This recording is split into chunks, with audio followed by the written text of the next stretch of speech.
જાય શિવાડીએ. મંથન મામાની ગાડીમાં બેસીને જવાનું હતું એટલે અમે બેસી ગયા ગાડીમાં. આ છે સારુલાનું ટ્રેક્ટર. આ છે મામાદેવનું મંદિર. જય મામાદેવ. જો ગાય ચડે છે અને અમે પહોંચી ગયા વાડીએ. હું ડેલો ખોલવા જતી હતી, પછી મેં ખોલ્યો ડેલો. પછી વિધિને આંગળી પકડીને બે બેનું ગયા વાડીમાં. વિધિની આંગળી મૂકીને મંથન મામાની આંગળી પકડીને અમે તો હાલવા માંડ્યા. જો અહીંયા તો કેટલી પવન ચક્કી દેખાય. હું ને મામા આગળ, પાછળ વિધિ એકલી હાલતી આવે અને બધા ઝાડવા ભાંગતી આવે. પછી અમને તો ડુંગળીમાં ઠેકડા મારવાની બહુ મજા આવી ગઈ. હાશ થાકી ગયો. નાસીન પડી હતી એટલે મેં ખાવાનું કરી દીધું ચાલુ. વિધિએ ડુંગળી ખેંચી નાખી હતી, પછી મેં સોંપી દીધી. પછી તો ધૂળમાં રમે છે. ખડ ખેંચીને એને તો ઢગલો કરી દીધો. બાજુની વાડીમાં ગયા મંથન મામાને વિધિ બે સિંગ ગોતવા. એમ કાંઈ સિંગ થોડી જડે.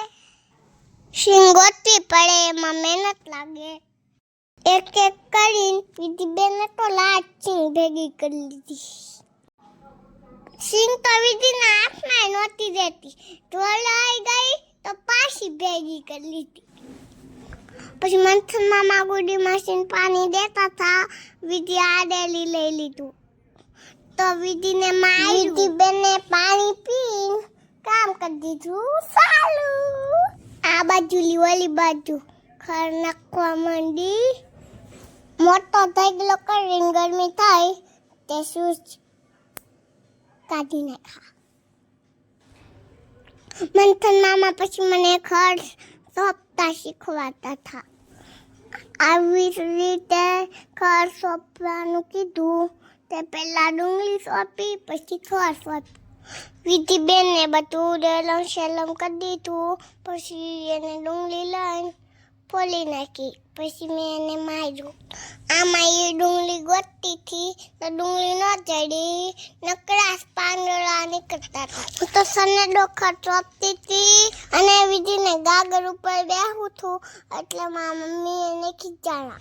મેં વધતી ડુંગળી આરે છાપી તો મારા મમ્મીએ કીધું એક એક છોપવાની. તે મેં એક એક છાપી. તમે કોઈ દિવસ ડુંગળી ચોપી છે તો કમેન્ટમાં જણાવો. વિધિ ઓલી બાજુલી આ બાજુ નકરા શેઢામાં આટા માર્યા. પછી શાક કરવા રીંગણા ગોટવાના હતા.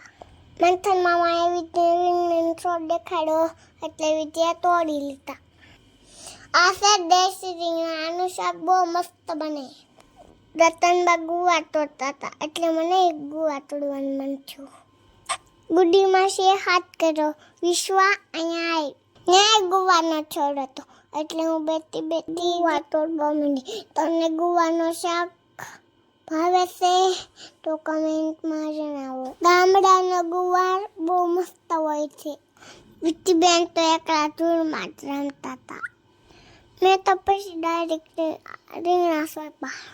આરે થોડો ગુવારે સોંપી દીધો.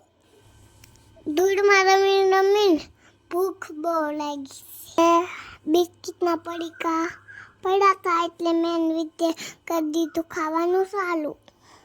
બિસ્કિટ ખાતા ગયા અને ફરતી પવન ચક્કી જોતા ગયા. પછી ધીમે ધીમે ઘર તરફ જવા નીકળી ગયા. અમે બધા આગળ, પાછળ વિધિ બેન રાયડું નાખતા. બધા બહાર વયા ગયા. પછી મેં રતનબાઈ ડેલો કરી દીધો બંધ. સીધી આથમી ગયો એટલે દાડિયાની રજા. અમને આવી ગઈ મજા. હું ને ગુડીમાં શક્તિવા લઈને નીકળી ગયા.